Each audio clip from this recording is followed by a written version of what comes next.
I don't think that movie is a 10 out of 10, right? I don't think that movie is one of the immortal, classics, particularly because it is just kind of so goofy on a base level. But there are a lot of moments that speak to something different there.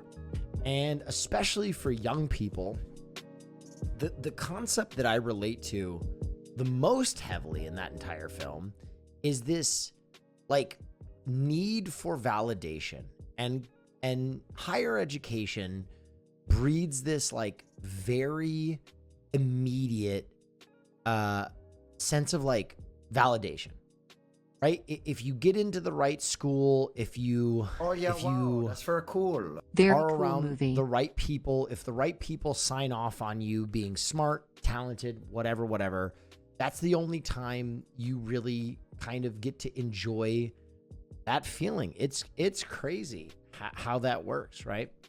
For me in film and academics and in comedy, before I ever really accepted I was good at anything, I needed the right people to tell me that I was good at those things, or else it just didn't resonate. It just didn't stick.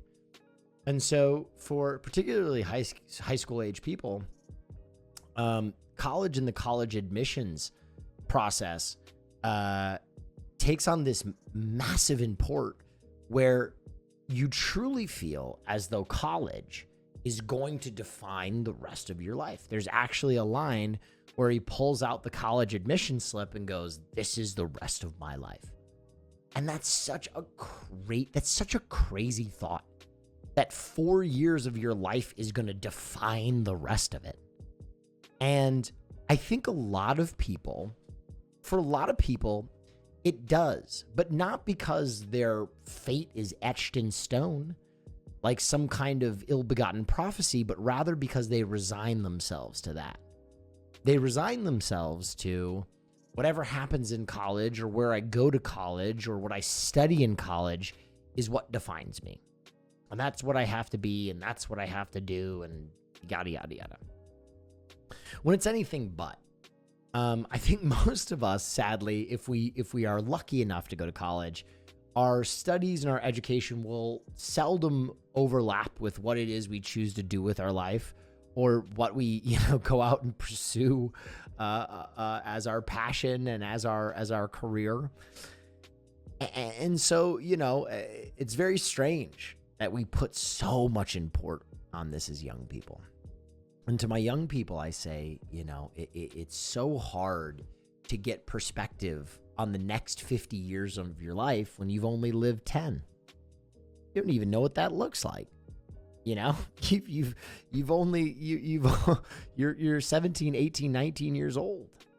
It's hard to even contemplate what 50 years looks like when that amount of time doesn't exist to you.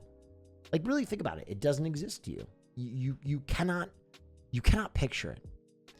And it's incredible because that adage that old people say, I'm old, is painfully true. Time accelerates. Time accelerates in a big fucking way. When I was 15, the summers went on forever. Empires rose and fall in my high school.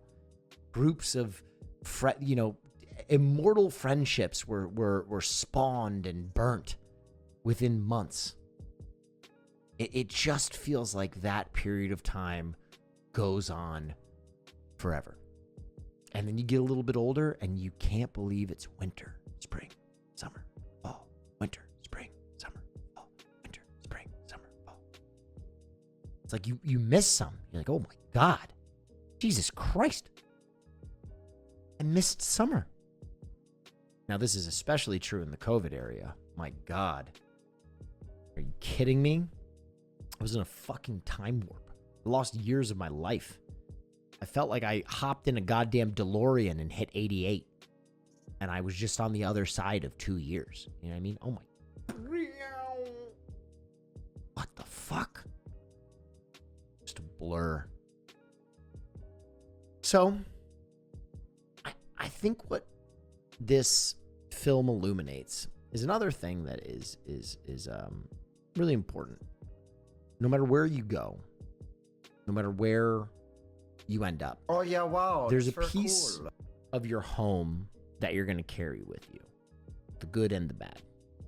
Everyone has those things from their hometown, right? I have a bunch of really negative memories, and I have a lot of good feelings about where I came from. And that perspective is going to define Oh, yeah, how wow. you That's very cool.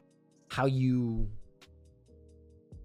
metabolize a lot of information or people or, you know, whatever it is.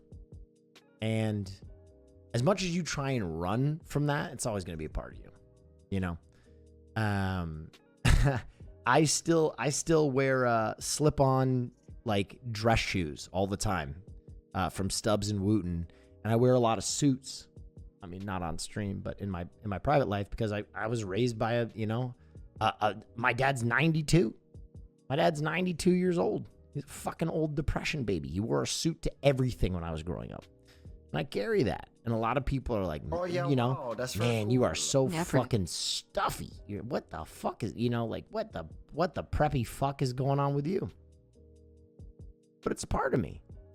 I think the more that you own that part of you that is unique, that is true, that is honest, and give it to people and you know, are candid about it and integrate it with your other tastes, I think you'll find that you can create a real authentic voice. If I speak more clearly or say things more interestingly or have any unique perspective at all, it's because I take and measure all those parts of my life that came together to create a somewhat finished human being. I don't take any of those things for granted. What if you don't know what's unique about you? Then you lack perspective. Truly. Because I think that question was loaded with, oh, there's nothing unique about you. Poppycock. Bullshit. Oh yeah, You're too wow. close to That's the very situation. cool. And think about it this way. You know, if you are a Southern person living in North Carolina, you're not going to realize the unique parts of yourself. If you go to Japan, they're going to look at you like you're God fucking Zilla. What the fuck is a Sperry? You know? So like if you can get, you know, geographical perspective, time perspective, whatever, just perspective in your life, you're going to find the pieces of you that are like the amalgam of your upbringing, the way that you were brought up, you know, the clothes you wore, the music you listened to, it's unique and it's same all at once. And I promise you that there is something unique about you. I thought that this was a good movie because I get a lot of questions from very young people about, you know, what am I going to do with my life? And a lot of times my response to very young people is, hopefully take your foot off the gas and enjoy it a little bit. Particularly now in this timeline, in this time and place, you know, anxious parents raise anxious children. We're so convinced that like everything has to be a step for the next step. You know, I hate to sound like a fucking yoga instructor and put you in a goddamn downward dog right here, but be present a little bit, boys and girls. Youth is wasted on the young because they're so goddamn eager to get older.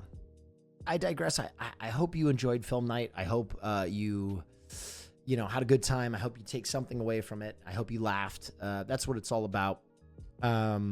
This film, I focused a little less on the actual film composition of this movie because I don't think technically it is a marvel. It's a very solid film, but I don't think it's like a film that I want to sit through and go through frame by frame and dissect. There are some really good comedic beats, but I don't think it is like, oh my God, this and Citizen Kane.